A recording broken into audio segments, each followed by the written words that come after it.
د ریپورت څلورمه هنرمنده کرشمه شهزادي ده. کرشمه شهزادي ډېره کم عمره سندرغاړې وه. دا 14 کلنه سندرغاړې وه او په بنیادي توګه د سوات اوسېدونکې وه، خو له ډېرې مودې راهیسې په پېښور کې ژوند کولو. د 10 کالو په عمر کې د هنري سفر آغاز کړی. د دې مور سباناز هم فنکاره ده چې قریباً له 22 کلونو راهیسې د فن او هنر سره تړلې ده. د کرشمه شهزادي په اړه مې ورسره خبرې کړې دي.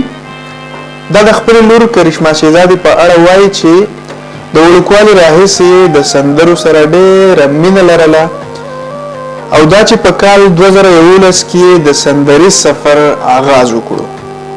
لږه موده کې د پښتو 10 فلمونو ته سندري ریکارډ کړې او شهرت یې ترلاسه کړو. د یو سوال په جواب کې سباناز په ډاګه کړه چې کرشمه شهزادي ته قصداً غلط انجکشن لګول شوی دی چې له وجې د دسمبر په 28مه نیټه کال 2014 کې په موقع سا ورکړې وه. دی وویل چې کرشمه لږه شان بیماره وه، ولې یو کس په دوکه د علاج په غرض دوی د 400 سردریاب سره نږدې یو نجی کلینیک ته بوتلل.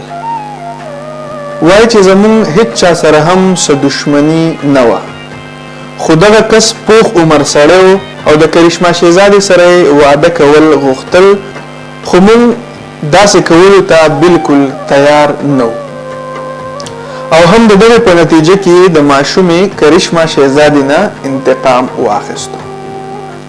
سباناز ګیلمنه ده چې ما د FIR درج کولو ډېر کوشش وکړو، خو 15 کاله تیر شو چې نه ماته انصاف میلاو شو او نه مې چا پوښتنه وکړه. د یو بل خبر د مخې پولیسو او د صحت محکمې چارواکو د پیښې نه دلایل مې اظهار کړی دی.